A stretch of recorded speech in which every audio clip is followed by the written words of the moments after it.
Welcome. So are you Yes. talking to us from Dublin? Yeah, we are just from Dublin. Yeah, we met.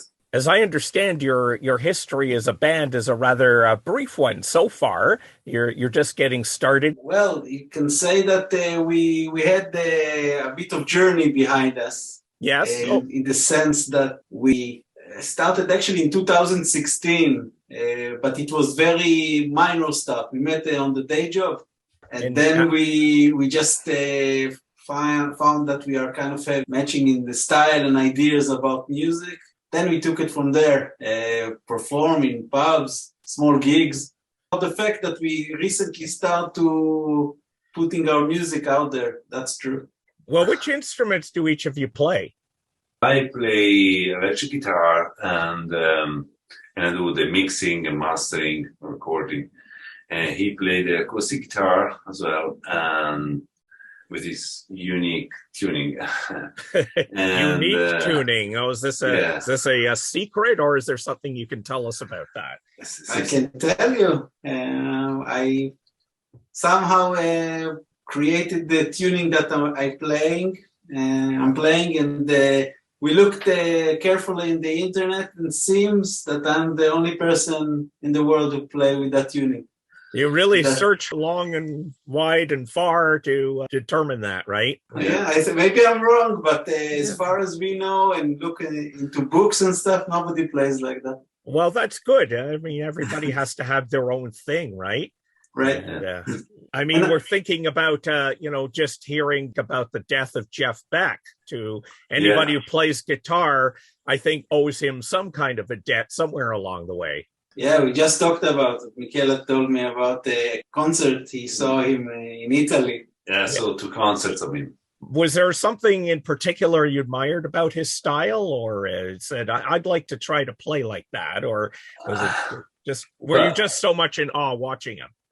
For me, Jeff Beck was just a pioneer of sound and melodies. Really, when I saw him, he was, I think, a little bit sometimes against about too much gear on stage, too much things.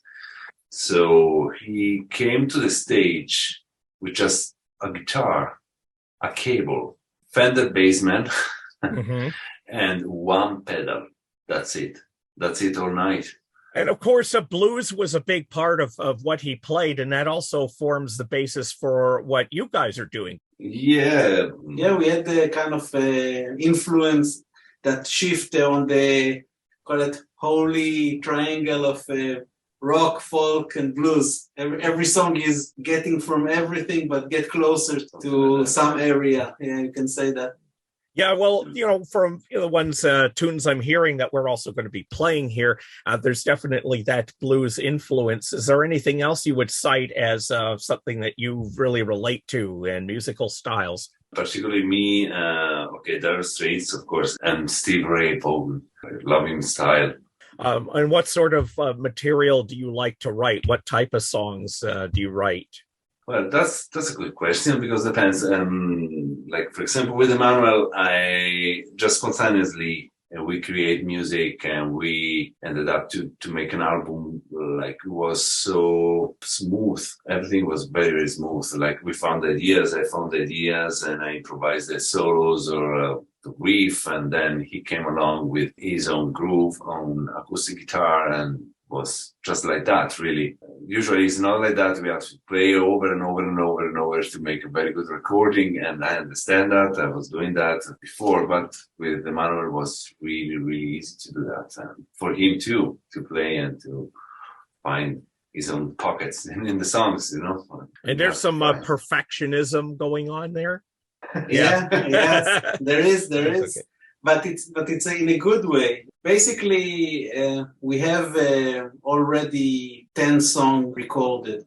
We just released it bit by bit, and the work on this, what actually is already an album, took us something like 2 to 3 years, and part of it is really try to get everything as our artistic vision, you can say. I can attest that in the part of mixing that Michela was leading the way there.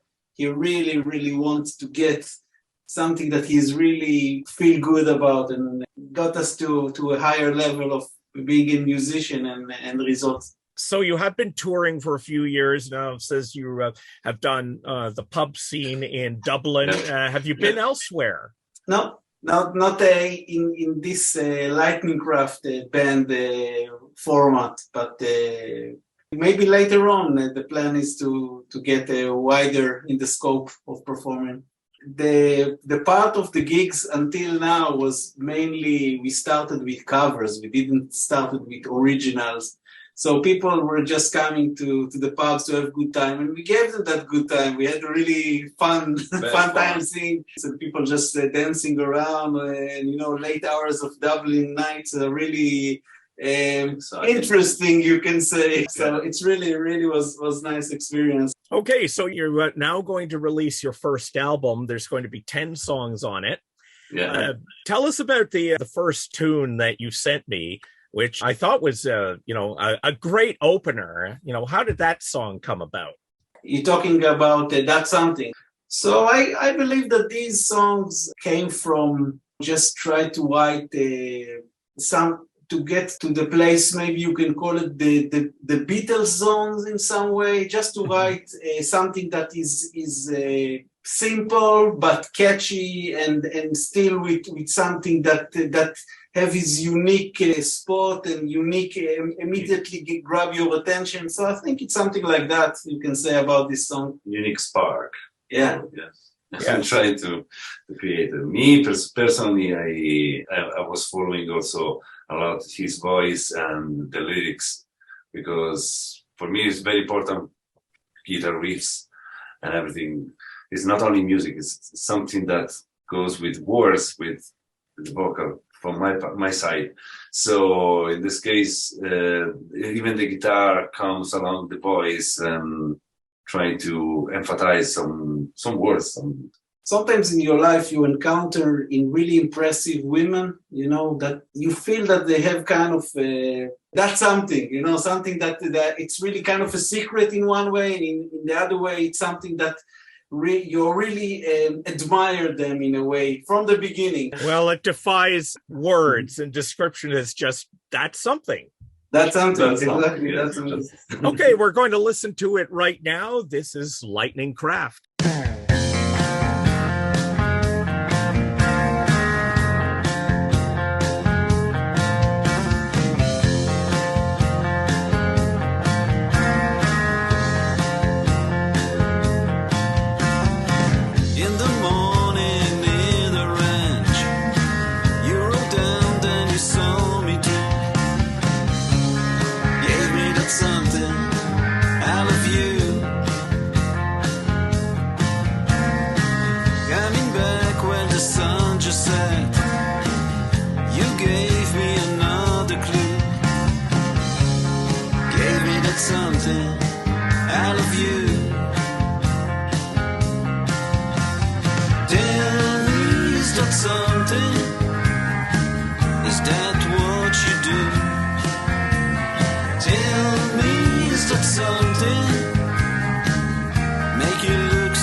It is Saturday Afternoon Rock.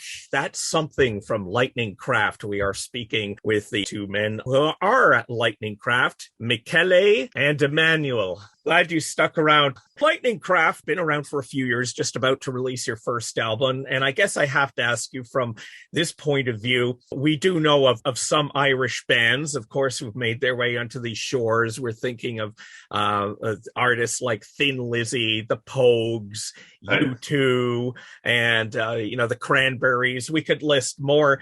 Do you cite any of your fellow country bands as any influences on your music?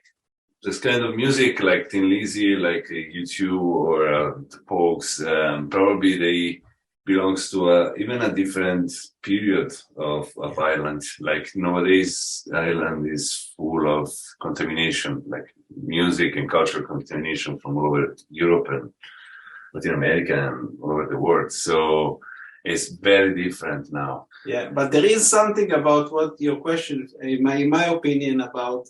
I really feel that Irish traditional music, some the way that you mentioned the Pogues or others, there is something about the open tuning. It's the way I play with my acoustic guitar that I think that I got that strong influence here. It was before I was interested in open tunings and all kind of these open strings that you leave a string to vibrate. And I think that thing did came to the way I use harmony in the song. I think that's an influence on the way I play and the way I'm at least arranging the way I play on acoustic guitar. So yeah, there is something from my side. And there we go. It's that something. And maybe one day there'll be other bands saying Lightning Craft is a big influence on them. Yeah, let's see. That's the goal. Tell us a little bit more about this album, some of the other music on it. Is there anything else you want us to know, when it will be coming out, for one thing?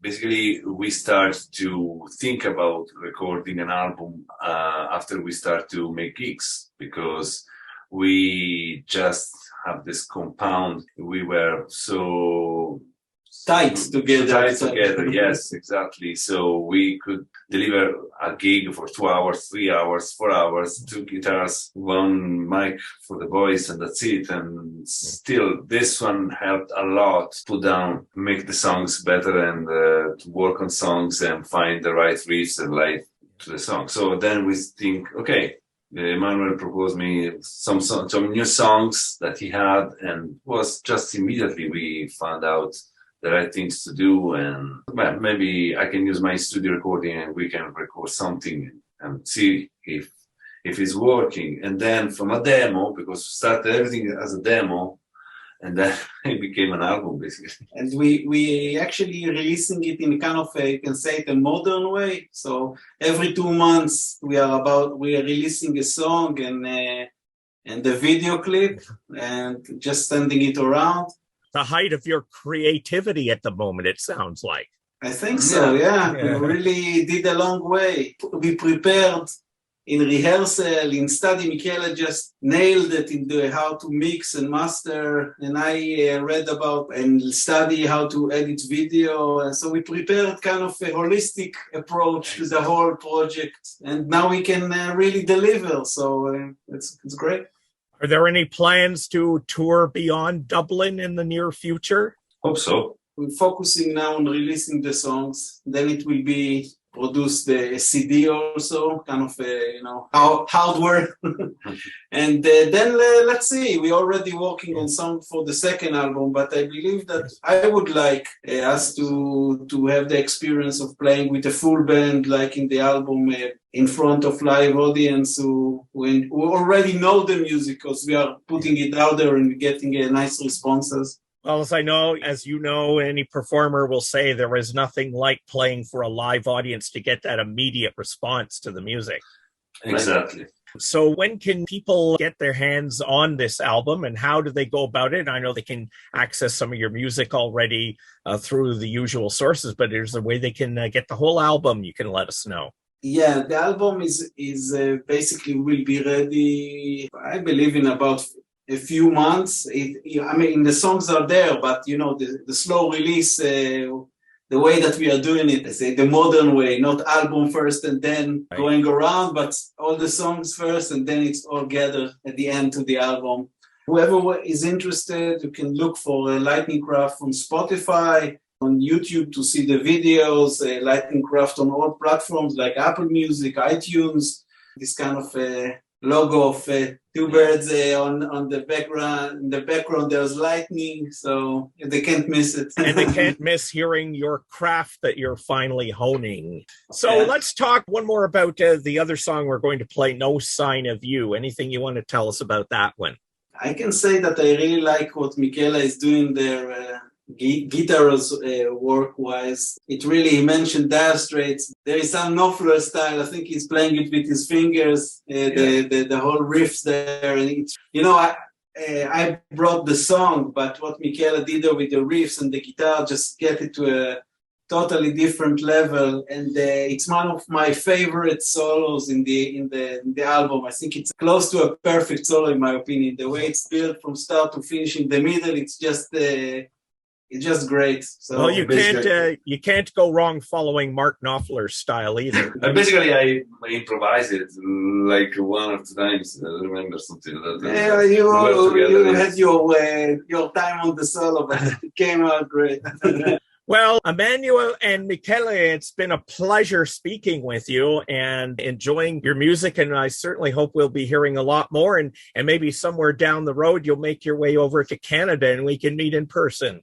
Wow, thank you very much for inviting us. Everything. Yes. Thank you. It would be a pleasure. Proud to do it.